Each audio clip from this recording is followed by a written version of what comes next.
Hello everyone. I welcome you all in your accountancy class. We were discussing about bill of exchange. तो last हमने discuss किया था bill discounted from bank कि आपको payment चाहिए थी टाइम से पहले तो आपने उसको बैंक से डिस्काउंट करा लिया। अब नेक्स्ट क्या है कि आपको किसी अदर पर्सन को भी पेमेंट करनी है बट आपके पास इनफ कैश नहीं है। तो आपने सोचा कि अगर मैं बैंक से डिस्काउंट कराता हूँ बिल को तो मुझे डिस्काउंटिंग चार्जेस पे करने होंगे। तो क्यों ना मैं ये डायरेक्ट पूरा का पूरा जो बिल लिखा हुआ है 10,000 का है या 20,000 का है, इसको ये बिल ही ट्रांसफ़र कर दूँ थर्ड पर्सन जिसको मैंने पैसा देना है। जैसे आप हो ए, बी ने आपको जो है वो BR दिया क्योंकि बी ने आपको पेमेंट करनी थी। थर्ड पर्सन है सी, आपने जो है ना वो सी को भी पेमेंट करनी है 10,000 की, और आपको जो है वो बिल ऑलरेडी रिसीव हो रखा है बी से 10,000 का। तो आपने सोचा क्यों बैंक से डिस्काउंटिंग चार्जेस जो है वो फेस करना, आपने सोचा मैं डायरेक्ट सी को ही ये बिल ट्रांसफ़र कर दूं तो सी अपने आप एक पर्टिकुलर टाइम के बाद जो है वो पेमेंट रिसीव कर लेगा उस डॉक्यूमेंट पर। तो ये भी पॉसिबल है। अब उन्हीं हम बात करेंगे कि आपको नेगोशिएट करना था, यानी आपने सी को ये कहा कि 10,000 कैश लेने की बजाय आप मेरे से ना ये जो BR का डॉक्यूमेंट है ये ले लो, मनी की जगह पे BR को एक्सेप्ट कर लो। That is called negotiation. Negotiation का मतलब हम किसी को जो है वो पैसे के बदले ये कोई पर्टिकुलर इंस्ट्रूमेंट दे दें। इंस्ट्रूमेंट का मतलब कोई डॉक्यूमेंट दे दें जो कि वो मनी के बराबर वैल्यू रखता हो। तो 10,000 के बदले आपने उसको वो 10,000 रुपीज़ का लिखा हुआ BR दिया। तो अब ये ना नेगोशिएशन भी दो तरीके से होता है। एक तो होता है बाय मियर डिलीवरी, कि आपने जो है ना सामने वाले को बस डॉक्यूमेंट उसके हाथ में रखा और वो टाइम आने पर उसकी पेमेंट रिसीव कर लेगा। ये तो हो गया बाय मियर डिलीवरी, आपने उसको डिलीवर कर दिया, भिजवा दिया। अब 2 महीने बाद जैसी मैच्योरिटी डेट आएगी तो आपका जो वो थर्ड पर्सन जिसके पास BR है उसको पेमेंट रिसीव हो जाएगी और उसने आपसे लेने थे तो आप दोनों का हिसाब क्लियर हो जाएगा। अब दूसरा क्या है कि ना डिलीवरी से ना हो पाए तब हमें करना पड़ता है एंडोर्स। इसको हम कह देते हैं एंडोर्समेंट। तो एंडोर्स करना क्या होता है कि यहाँ सिर्फ ना उसको वो डॉक्यूमेंट देने से काम नहीं चलेगा, उसको ना आपने ये अधिकार देना होगा कि ये पेमेंट अब आप ले सकते हो।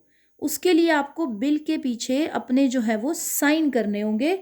सिग्नेचर करने के बाद वो पर्सन को आप अथॉरिटी दे रहे हो कि वो मैच्योरिटी डेट पर उस बिल की पेमेंट को रिसीव कर सकता है। इसको कहा जाता है बाय एंडोर्समेंट।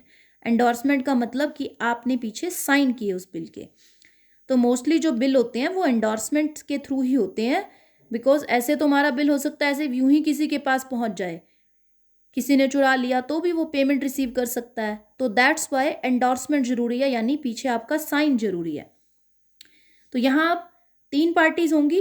बीच वाला जो पर्सन है जिसने आपको ओरिजिनली बिल दिया था BR कि मैं आपको पेमेंट करूंगा, उसका कोई कनेक्शन नहीं है कि आप उसको एंडोर्स कर दो और जिसको किया वो आगे किसी और को दे दे, उसका कोई मतलब नहीं है। उसने सिंपली अपना मेच्योरिटी डेट पर बैंक में जा कर के पेमेंट कर देनी है, जितना उसने एक्सेप्ट किया है BR के ऊपर वो बैंक में जमा करा देगा।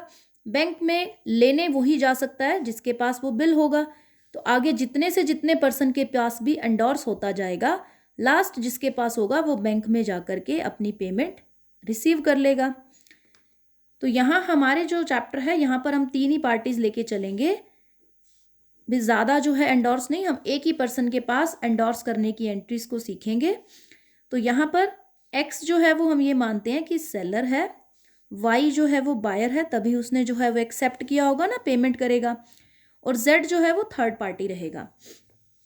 तो एक्स सेलर है तो ये बिल को लिखने वाला भी यही है, ड्रॉअर है, और वाई जो है वो क्या है, ड्रॉई है, यानी एक्सेप्ट करेगा।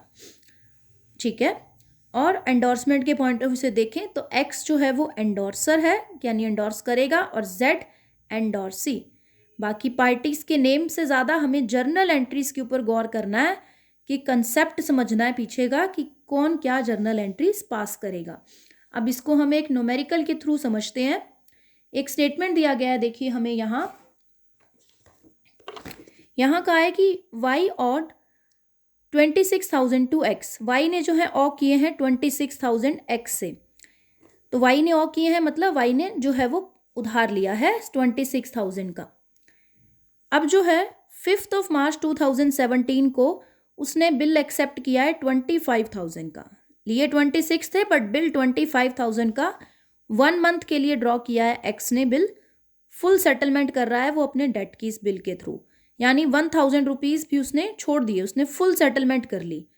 जब लिखा आ जाए ना फुल सेटलमेंट, इट मीन्स फिर वो डिस्काउंट ऑफर कर दिया उसने उसको। एक्स ने 1,000 रुपीज़ का डिस्काउंट ऑफर किया है, लिख भी दिया स्टेटमेंट में। एक्स ने जो है रिसीव कर लिया बिल, क्योंकि वाई ने एक्सेप्ट किया कि येस मैं आपको पे कर दूंगा 1 मंथ के बाद। तो अब बिल एक्सेप्ट होके एक्स के पास आ गया, एक्स ने उसको BR माना। लेकिन एक्स ने आगे वो बिल जो है वो जेड को एंडोर्स कर दिया, क्योंकि जेड को भी उन्होंने पेमेंट देनी होगी एक्स ने। तो bill was duly met on due date. आपको जर्नल एंट्रीज पास करनी है तीनों पर्सनस की बुक्स में। तो हम तीनों की बुक्स में ना देखो पैरेलल ही चला के चलते हैं, ताकि हमें क्लैरिटी रहे कि तीनों अपने अपने टाइम पर एक डेट पर क्या एंट्री पास कर रहे हैं। ठीक है, तो यहाँ हम तीनों की बुक्स में यहाँ पैरेलल चला के चलेंगे एंट्रीज को। ये हो गया एक्स का जर्नल, ये वाई और ये जेड। तो सबसे पहले तो देखो BR जो है एक्सेप्ट हुआ है, गुड्स की सेल की एंट्री नहीं आएगी क्योंकि इन्होंने बताया ही नहीं कि गुड्स सेल हुई है। इन्होंने सीधा बोला कि एक्स ने जो है दिए हुए हैं वाई को उधार में, यानी वाई ने ओ किए हैं। तो यहाँ 5 मार्च को जो है ना बिल एक्सेप्ट हो रहा है, उस टाइम पे एक्स के लिए क्या बन गया वो bill, bill receivable account. Asset आ रही है डेबिट, और इसने डिस्काउंट अलाउ किया है तो इसको खर्चा हो गया allowed, discount allowed account debit. फिर नेक्स्ट क्या हो जाएगा, टू वाई, वाई से मिला है ना दोनों चीज़, तो मतलब डिस्काउंट वाई को अलाउ किया है 1,000 का, और 25,000 का बिल उसने एक्सेप्ट किया है।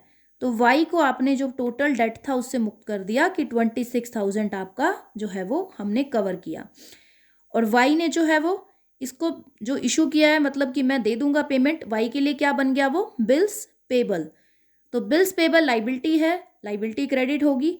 तो ये अपनी बुक्स में अब एक्स को डेबिट कितने से कर देगा, पूरे 26,000 से, कि मैंने एक्स की जो पेमेंट करनी थी उसके बदले में मैंने एक तो बिल्स पेबल 25,000 का इसको इशू किया, और एक जो है उसने मुझे डिस्काउंट रिसीव किया है मैंने उससे 1,000 का। तो ये हो गई वाई की बुक्स में।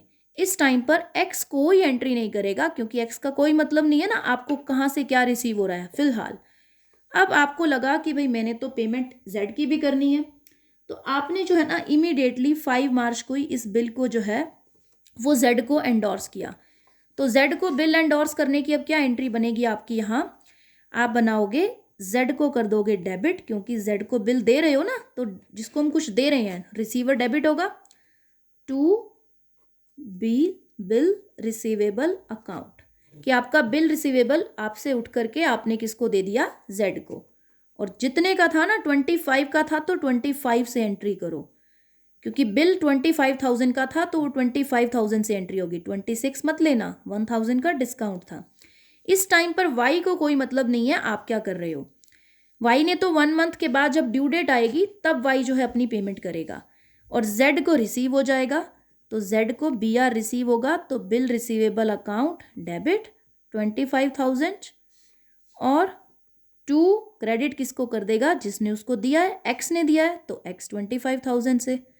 अब देखो इसको एक्स ने दिया है तो ये एक्स का अकाउंट लेगा, इसको मतलब नहीं है कि वाई ने लिखा था, देने वाला कौन है, एक्स इसको भिजवा रहा है बिल जेड को, तो जेड जो है एंट्री एक्स के नेम से करेगा। अब आती है ड्यू डेट 1 मंथ के बाद, तो मार्च में बिल लिखा गया 1 मंथ के बाद 5 अप्रैल, 3 दिन ग्रेस के जुड़ेंगे तो 8 अप्रैल।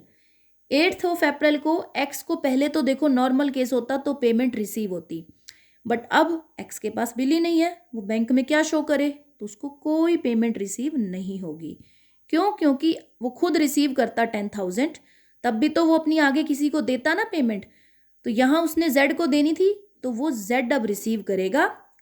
ठीक है, बट वाई भी तो ड्यू डेट आएगी 8 अप्रैल की, तो वाई जा करके पे करके आएगा बैंक में, तो वो अपनी लाइबिलिटी पे ऑफ कर रहा है, तो bill receivable account debit to bank, तो अपनी 25,000 का जो बिल है उसको वो पेमेंट कर देगा बैंक में जाकर। और यहाँ Z को बैंक में पेमेंट रिसीव हो जाएगी। क्यों? क्योंकि बिल Z के पास है। Bank account debit to BR अकाउंट। BR जाके वो बैंक में देगा 25,000 का और उसको जो है वो 25,000 की पेमेंट बैंक से रिसीव हो जाएगी। तो ये था आपका ओवरऑल सम। आपने जो है वो इंडिविजुअल कॉलम्स बनाने हैं। यहाँ मैंने पैरेलल इसलिए किया ये सम ताकि आपको क्लैरिटी रहे कि सेम डेट पर कौन सी पार्टी एंट्री करती है और कौन सी नहीं। तो वो इसीलिए पैरेलल में दिखाया ताकि एकदम क्लैरिटी हो जाए हमें कि कब जो है वो Z नहीं करेगा और कब जो है वो X नहीं करेगा एंट्री। ओके, तो इसको प्रैक्टिस करना। Thank you so much.